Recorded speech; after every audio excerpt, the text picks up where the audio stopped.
Hello to all my collectible investors friends. Collectibles are awesome, and today I'm going to be talking about a subset of collectibles that have gained some serious steam over the last few years. And it's something that's really caught on. It always shocks me when I look at eBay. I like to do a lot of research on eBay for different collectibles types of investments, and the one that popped up today that I took another look at. I've done a few videos on graded video games, but this one didn't disappoint at all. I went and I was just looking at some of the recent sales and was just absolutely shocked at what some of these games are going for, and essentially what it is it's these games that are in their original box, never been played obviously, and then they've been graded by an independent grading service, a third party, and based on that grade, then they fetch a certain amount of money, and some of these they command some serious dough.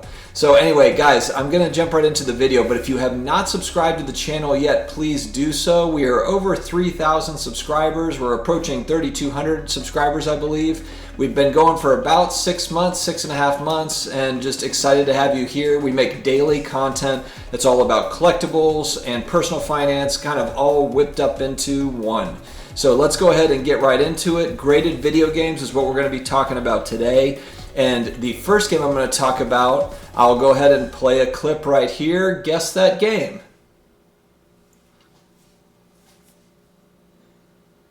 Oh, guess that game.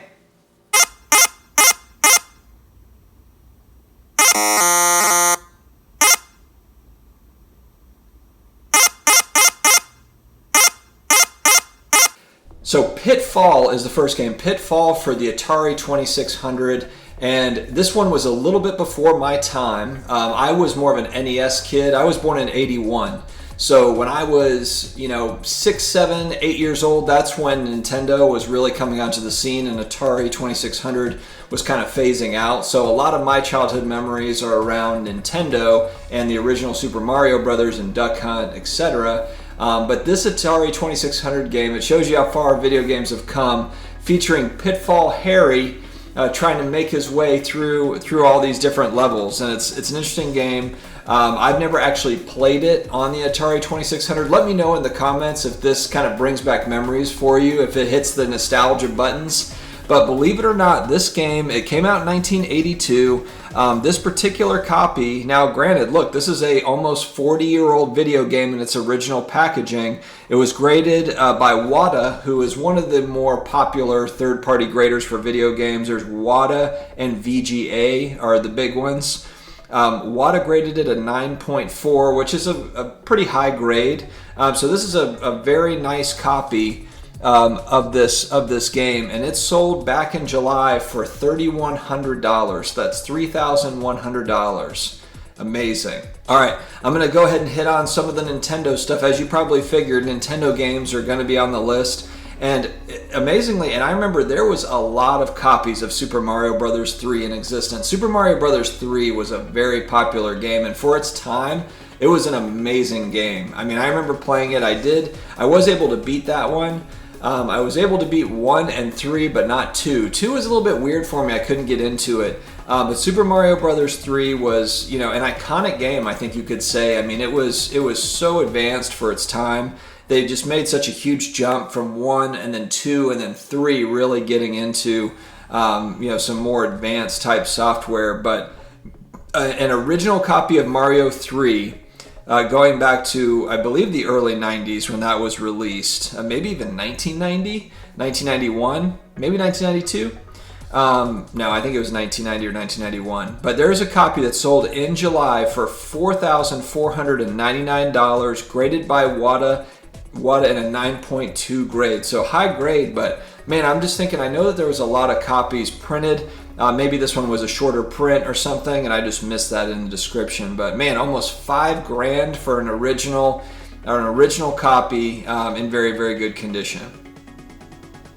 The next one is Super Mario Brothers 2, and this is one that it was kind of a controversial game because they made Super Mario Brothers 1, which is a smash hit. Super Mario Brothers 2 kind of had mixed reviews as to whether or not you like it or not. For me, it's tough to get into. It's very different from the first one, and then it's closer to the third one, but nowhere near as good to the third one, I don't believe.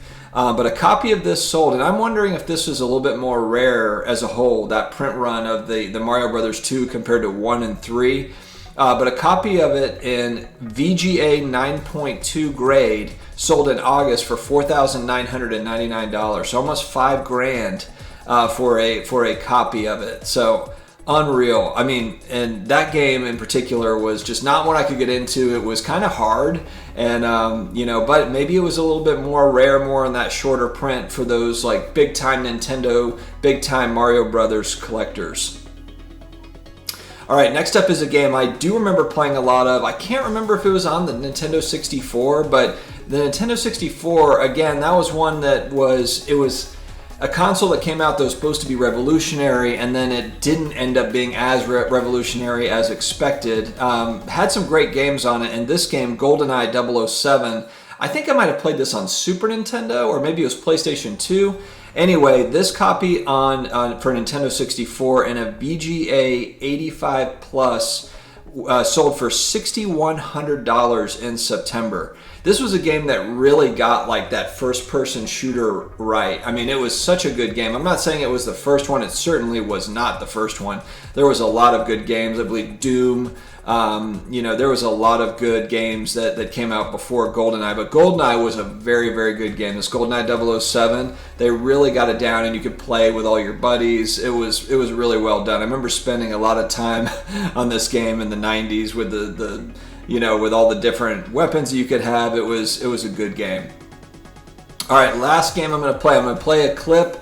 Hopefully it brings back some of the nostalgia for the people that are my age. If you're older than me, or if you're younger than me, then this might mean nothing to you. But if you're about my age, I'm going to be 40 next year. I'm going to play a clip and tell me if you remember this game right here.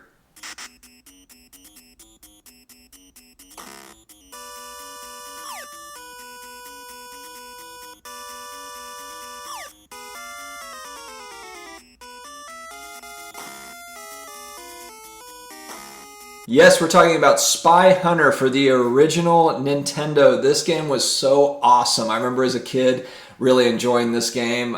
Very hard game. It was fast and it was really hard to maneuver, but man, I love this game. An original copy. Now the description on eBay says that it was an early print, so maybe this was one of the first prints. And to be honest, I'm not sure if there was second, third, 100 different prints for Spy Hunter. It's claiming this is an early print, and it's graded in a WATA 9.0, so very, very, very good condition. Sold for $6,000 in September. Spy Hunter for the original NES, and that is a fantastic game. And again, I think that it's just it's the nostalgia factor that's hitting these people. That they've got some discretionary funds, and there's a huge group of people that do believe they're speculating hard on early video games because the belief for them, and say what you would like, but I think that the belief is that these are the first of these video games and video games have become such big business now, and they're speculating that video games, and I think just kind of, probably virtual reality and all the different things that come out of video games, the technology that could kind of spawn from it will be important down the line as far as pop culture is concerned. And so they're really speculating hard on video games, early video games, and systems too. I see people that are buying, an Apple II, first Apple computers. I had a Commodore 64 as a kid. There was Commodore 64 and Commodore 128. I see people speculating and buying those old systems in box. I would love to have a Commodore 64 in its original box. I think that would be so cool.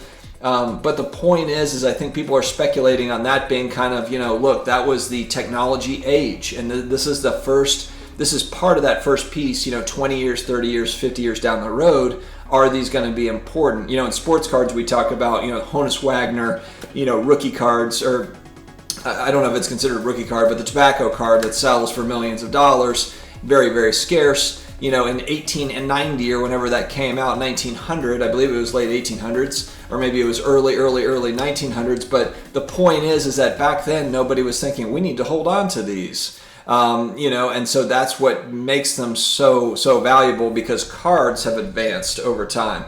Sports cards have advanced. So now the very, very origins of sports cards, certain sets, are very, very important. So I think that's kind of the thought behind the speculation. You know, and some might say, hey, look, this is pop culture phenomenon stuff. It's going to pass over. It's like Pogs or Beanie Babies or any of these other kind of pop culture things from certain time periods. And that could be correct. But hey, look, these people, if you have enough money, if you have discretionary money, maybe you're fully loaded and you've got your real estate, you've got your stocks all set up, and now you're like, you know what, I've got some stuff I've got money to speculate on collectibles, and here we go. So, graded video games, guys, let me know what you think about it. Are you in on graded video games? Are you buying? Are you investing? Are you speculating on this type of an asset? I'm curious to hear, do you think this is going to be, and even if you're not in it, tell me what you think about it. Do you think that this could be something that, you know, these are worth quite a bit of money down the line? Let me know what you think in the comments, and thanks again for joining, guys. Take care.